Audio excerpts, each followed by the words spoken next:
Oh, what a game for the Golden State Warriors. A blowout victory. They're showing for me. Oh, wait, they got blown out. Oh, I got my scores wrong here. Yeah, that was ugly, folks. But look, they won in Houston. At least that drought's over. We're going to try to find some silver linings from uh, this Pelicans game. They lost by 45.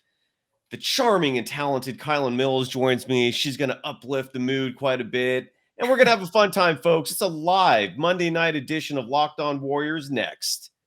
This is Locked On Warriors. Here we go. You are Locked On Warriors, your daily Golden State Warriors podcast. Part of the Locked On Podcast Network, your team every day.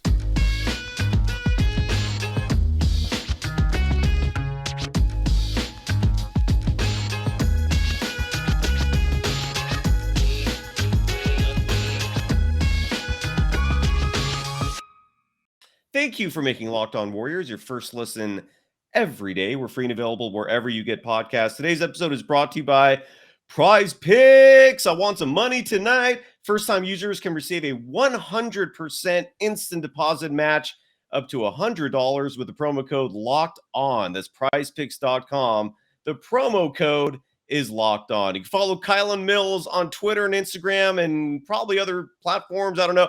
TikTok. Mills, maybe, I don't know. And you can follow me at least on Twitter at DocsRFrocho. The program is now on Instagram at Locked On Warriors if you want to find us there.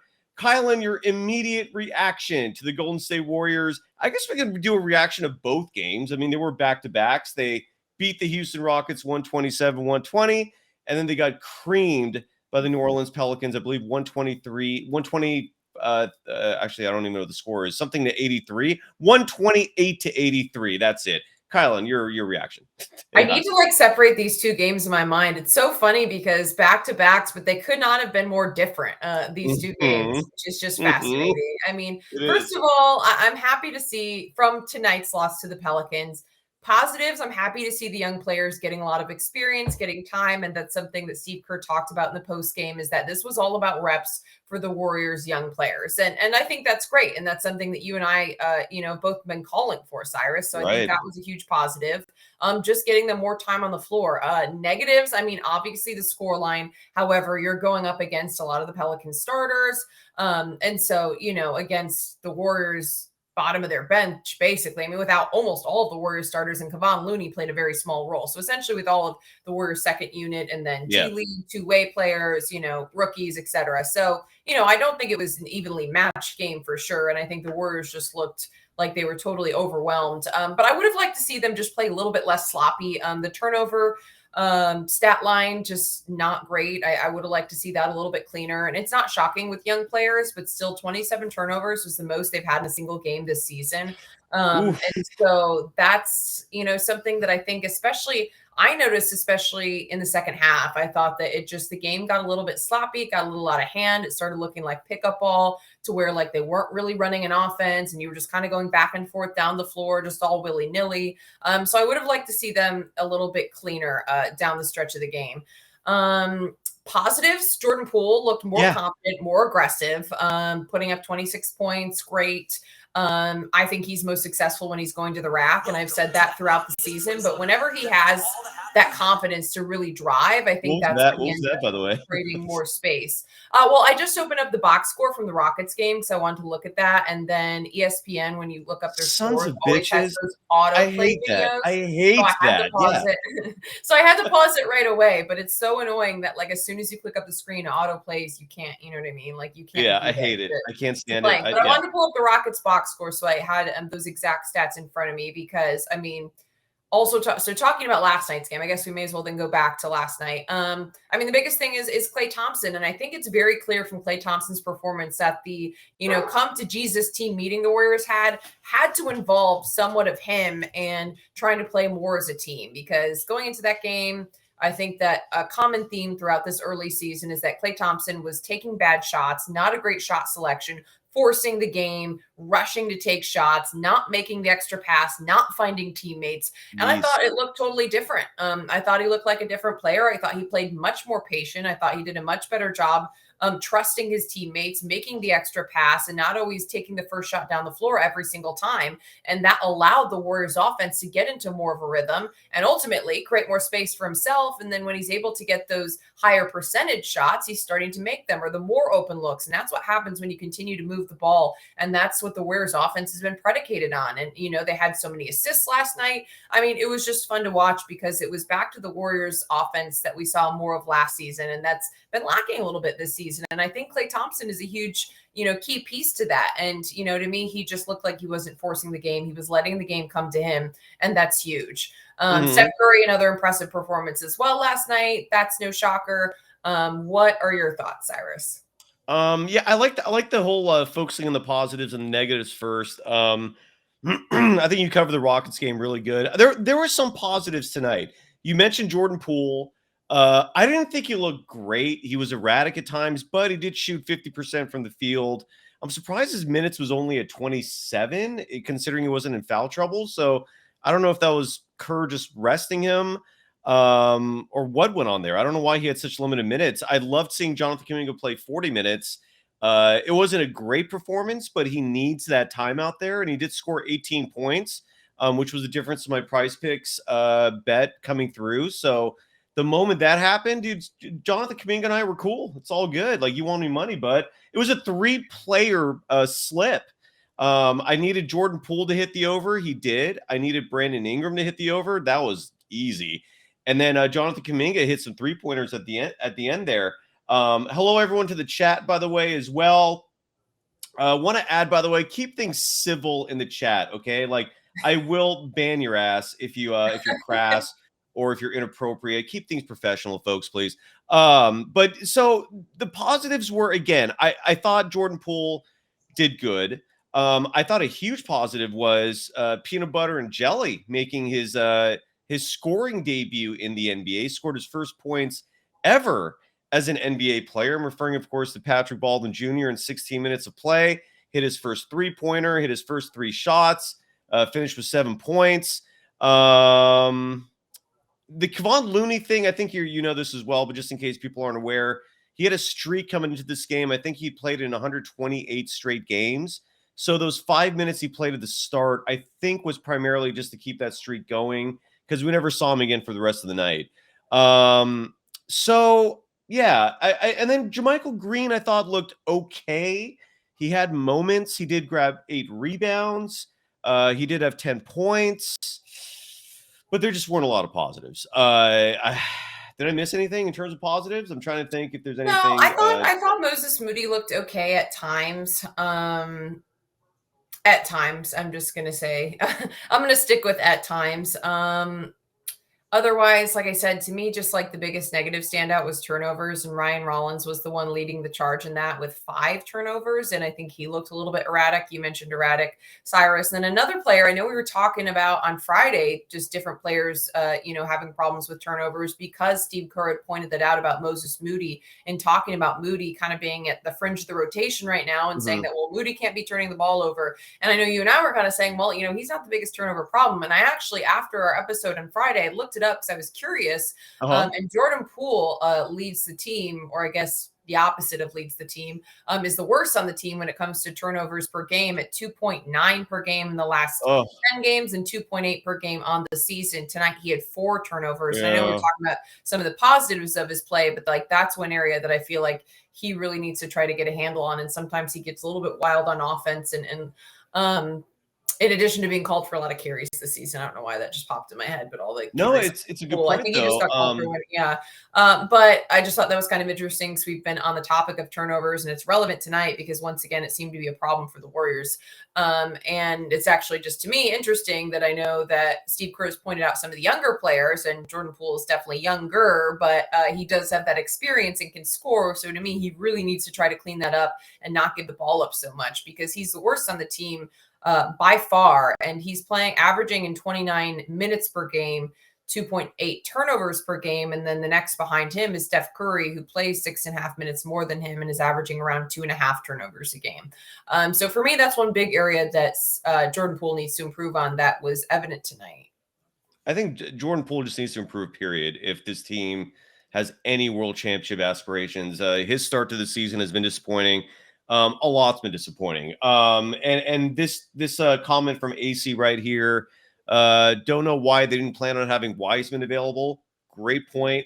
We'll touch on that and a lot more after we give some love to our sponsors. First up, this show is brought to you by BetterHelp. Look, I'm in full-on advocate for mental health. If I steadfastly refuse to acknowledge any stigma associated with it. This is a hard world, folks, and there is nothing wrong with seeking help out there, and that's where BetterHelp comes in. They're the world's largest therapy service. Oh, I forgot we got an overlay. I gotta show some love with the overlay here. Sorry about that. There we go, BetterHelp.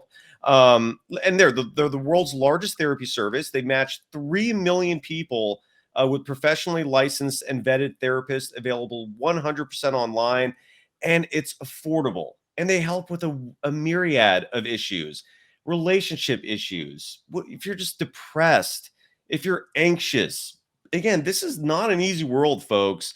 It's okay to get help for your mental health. You just have to fill out a brief questionnaire to match with a therapist. If things aren't clicking, you can easily switch to a new therapist anytime. It couldn't be simpler. No waiting rooms, no traffic, no endless searching for the right therapist. Learn more and save 10% off your first month at BetterHelp.com/LockedOnNBA. That's BetterHelp, HELP.com/LockedOnNBA. And let's turn off that overlay now, because today's episode is also brought to you and everyone else by Turo. Look, it's hard to find a car these days. As weird as that sounds, you can't just rent a car for cheap like you used to. Good luck buying a car currently because of supply issues.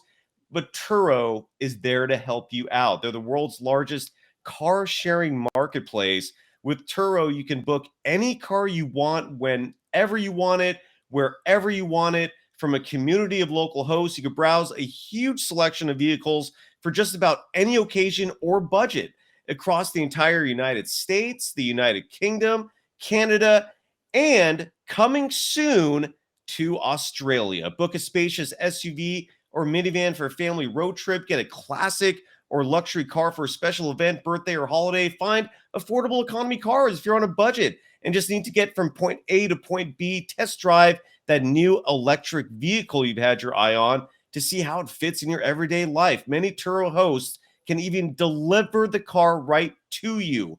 Every trip is backed by liability insurance. Terms, conditions, and exclusions apply. Forget boring rental cars and find your drive at Turo.com.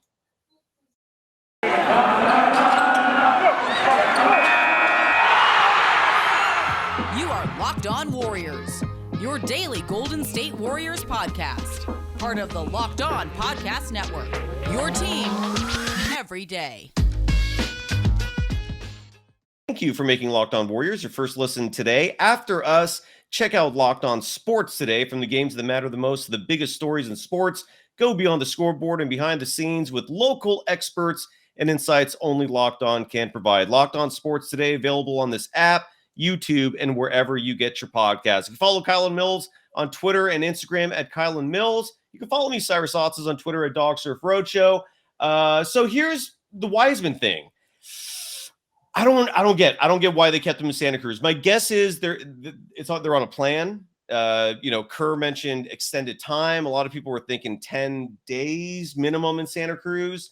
But they could also fly him from Santa Cruz to any location anytime they want. They could have played him tonight. Your thoughts? And by the way, hello Naomi as well, and anyone else in the chat. Hello. But Kylen, your thoughts? Like, do you think they should have flown Wiseman out to New Orleans? Are you happy that he stayed in Santa Cruz? He had a solid night, by the way. He's been playing good there so far. I'll pull the stats up in just a second. But your thoughts on Wiseman? I thought it was a curious decision by Kerr and the coaching staff and the front office to not bring in James Wiseman for this game, because he's a player, as we've talked about, who needs more reps, which is what Steve Kerr said tonight was all about. I mean, he didn't say it outright, but he essentially said in the post game that, the scoreboard wasn't what this game was all about. It was about getting experience for these young players. And on the back half of a back-to-back, when they decided to sit 4 starters, I think they kind of knew that it was going to be an uphill battle. So I'm a little bit surprised just because I think that, the more NBA minutes, the better for James Wiseman. However, my assumption is that they have a plan and they also want him to be able to build some consistency in Santa Cruz and for him to be able to get into a routine and to really build up that confidence versus throwing a huge wrench in his schedule, trying to fly him out, get him back mixed in with some of these players with the Golden State Warriors. I think they want him to really try to get into a routine and to really build up that confidence with Santa Cruz. That would be my assumption, would just be, like I said, the routine aspect, letting him really get in a long stretch there to try to just like build up that confidence and comfortability, and flying him out to Dallas and throwing him into this situation may not have helped that. In addition to the fact that, as we saw, the Warriors end up getting creamed, that may not have ended up helping out his situation either. And James Wiseman is a player who I also think would and does do much better with Steph Curry and some of the starters on the floor. So that's what I would assume that potentially was what was at the consideration of the coaching staff. I wouldn't have been mad had James Wiseman been flown out and gotten in this game. But for me, I just feel like in addition to the experience, getting into a routine and confidence is also key for him right now. So I would assume that potentially staying in Santa Cruz, they decided was better for him in those aspects. Yeah, it makes sense. I actually don't have a big issue with it either. And I'm pulling up the stats right now. He's played 2 games for the Santa Cruz Warriors. He played 2 days ago, and the team lost handily, but he had a great stats night. Poured in 19 points, grabbed 11 rebounds, and really the rebounding number is what I want to see from him consistently, more so than the scoring. They need an inside presence. They need defense. He committed 5 personal fouls in that game, something he's continually struggled with. I'm trying to see if I could see block shots. He only had 1 block shot. So that was 2 days ago. And then tonight I had to go to the Santa Cruz Warriors Twitter account because the G League website has not updated their box score yet. The Santa Cruz Warriors won 120-104 over, I believe, Salt Lake. And James Wiseman had 15 points, 11 rebounds, and 2 blocks. So he's so far so good in terms of production there. But there's a bigger issue at play, and I'll try to see. And if there's anything, Kylen, you see in the chat that you think I should highlight, let me know. But the Warriors bench is a cluster F-bomb. It's a huge issue. I don't like seeing. I have nothing per play, and I don't want anyone thinking like I'm making a personal attack saying this. All right, the moment you're a professional athlete, you're susceptible to criticism. Okay, you're in the limelight. You're a public figure. But look, nothing against Ty Jerome. I think he would be great on the 1998 Golden State Warriors. I think he would be great on the 2005 Golden State Warriors. I don't think he's great on a team pursuing a repeat world championship. He is an average at best player. No offense, but he doesn't bring anything to the table. And the same goes to a greater extent for Anthony Lamb. I like him better than Ty Jerome. But tonight, for example, he scored 2 points. He was 0 for 4 from 3. This is following up a performance yesterday, another horrible performance. I don't think he scored any points in yesterday's game in the stat sheet. In fact, 0 points, 0 of everything. He just had 1 rebound, had 2 turnovers. They are not the answer. And I don't understand. I don't get it. It's really frustrating me that in a game like tonight, for example, Kuminga got his minutes. And look, in terms of efficiency, he was awful. His plus minus was minus 38. That is god awful, right? But he got 40 minutes of play. He hit some threes at the end. He finished with 18 points. He got his time out there. I was stoked on that. Moses Moody, who for some reason wasn't playing early in the game, he still finished with 33 minutes of play, had 10 points, went 2 for 6 from the field. Not a great shooting night, but grabbed 4 rebounds. But these kids have to keep playing. And I don't understand Kerr's aversion to again, giving them the reps, giving Wiseman the reps when he comes back. I don't understand this Ty Jerome obsession. Like there was a lineup out there tonight where Poole, Jerome, and DiVincenzo were all out there together, and the Pelicans were just eating them up because those are 3 players who are not large. They're not like athletic specimens where, they have massive wingspans and they're able to guard bigger players. DiVincenzo's a good defensive player, but he's not going to win any awards or anything. And they were being eaten up. I don't understand lineups like that. That is when Moody should have been playing. That is when even like Ryan Rollins should have been playing. Kerr waited until way late in the game to bring Rollins in. Patrick Baldwin Jr. might have to start learning on the fly because of his size at 6'10". This is a very small team as well. I think the Warriors, look, the Rockets game was awesome in the extent that we saw the starters light it up. We saw Clay revert to his old form. The Clay we've been waiting to see. Thank God we saw that, and hopefully we'll see more of it. Stephen Curry is having an MVP campaign. The Warriors are 8-10 on the year. They would be 0-18, maybe 1-17 if Steph was not on this team. That's his value, and that's why I think he's an early favorite for MVP right now, even though I know I'm in the minority saying that because, again, the Warriors are 8-10. But the Warriors bench is a nightmare. There's just no way to spin this. And this is the roster the Warriors constructed. I don't know what the big picture plan is right now. I'm starting to lose faith because while the Warriors starting five is awesome, the best in the NBA, if you're going to run them the way you've been running them this year, where Clay and Steph and Wiggins and Dreyer are playing heavy minutes, they're not going to have any gas left in that tank come April. You're going to need some production from the bench. And I don't know if you're going to have to make a trade. I don't know if you're going to have to pursue a Dwight Howard, who, by the way, lit it up for Taiwan. He got signed for over $1 million to play overseas. They got some issues. They got some huge issues from this bench. And you have to play the youngsters because if they don't develop by the time April comes, you're just outright screwed. But at least you have a chance if they develop well enough to be able to start contributing positive minutes. But the rest of the players on this bench, it's not enough. And I don't know what the team was thinking in constructing this because, I don't think anyone really has been shocked by the bench production. I know I'm being really negative. I don't mean to be that way. But this is just what I'm seeing right now. And it's starting to concern me a little bit. Kylen, I want your reaction to everything I just said because I value your opinion tremendously. But let's give some love first real quick to PrizePicks, which was my bright side for the night because I want money. I want some cash from PrizePicks. And that's where Jonathan Kuminga is on my good side, folks, because I needed – so here's how PrizePicks works. You haven't signed up yet, Kylen, have you, for PrizePicks? No. So it's so awesome. It's legal in California. It's all about over-under. So tonight, for example, I bet on Jordan Poole. I think his over-under was 24.5 in terms of points. You can also bet on assists, rebounds, blocks, combinations of things. So I bet on Jordan Poole with the over at 24.5.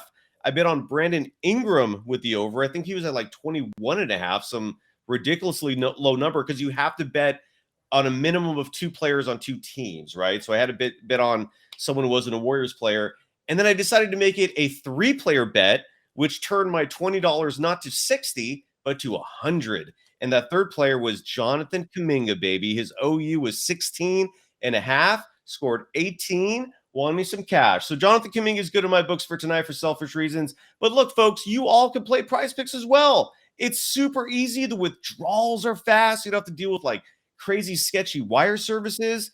And you can win up to 25 times your money on any entry because you can pick 2 to 6 players. So if you nail 6 players, you're getting up to 25 times whatever you put in. It's amazing. Entries can be made fast in 60 seconds or less.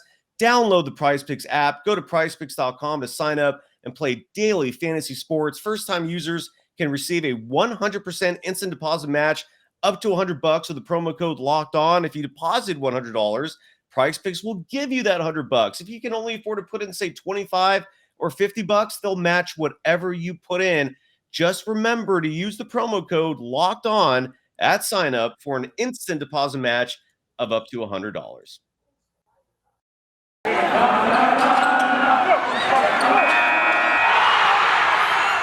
You are Locked On Warriors, your daily Golden State Warriors podcast. Part of the Locked On Podcast Network, your team every day. Thank you for making Locked On Warriors your first listen every day. We're free and available wherever you get podcasts and here on YouTube. Kylen, my doom and gloom rant that I just went on, I'm gonna spin it into something a little more positive in a second. But your thoughts on what I just said? Am I talking crazy? I always love coming to you as my moral compass and my guide. How am I doing here? I am somebody's moral compass. Lord, that is scary. I do not have children yet, so I am not yet anybody's moral compass other than my own, and I like to keep it that way. But my thoughts are that I think you're right about a lot of what you said, Cyrus. The biggest thing to me that stood out about tonight was just that the Warriors don't have the depth they had last season. And it was just really striking to me. And something I said to my husband was like, last season when, all of the starters sat, which happened a couple of times, it was exciting. It was fun to watch. Like the second unit brought a spark, they brought an energy. And even when they didn't win, like there still was just something there. And to me, it just looked like it was just so disheartening to watch tonight a little bit. And one thing that I feel like one thing that really stands out to me is that I think the Warriors are missing forward Otto Porter Jr. They don't have anyone to replace that role he played in the second unit. He was a veteran. He was smart on defense. He took care of the ball. And then it really makes a difference in this Warriors offensive system to have a big who can shoot from the perimeter. Otto Porter Jr. forced defenses to really stay honest and to spread the floor. And he really helped get the Warriors inside out game going. And that's when the offense is most successful. The Warriors hit a shot from outside. Otto Porter Jr. might hit a three. It keeps the defense honest. It really spreads the floor and helps open up lanes for quicker guards like Jordan Poole or Steph Curry to drive inside, also to potentially get cuts to the basket and to really open up space inside for the Warriors to then create down low.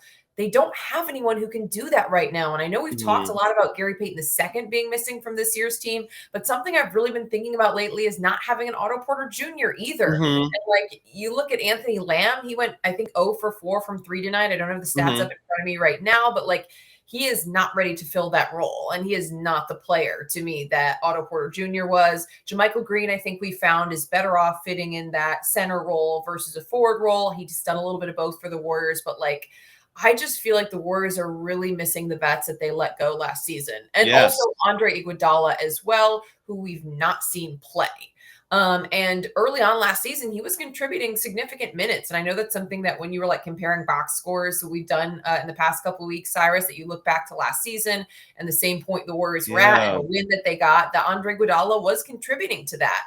And so I think without, and Bielitsa, I think brought something to the floor too. And like, to me, it's just like so clear when we watch these games without the starters that the depth is not there with this Warriors team. And the second unit is just not there. And they don't have players who have replaced the ones that left.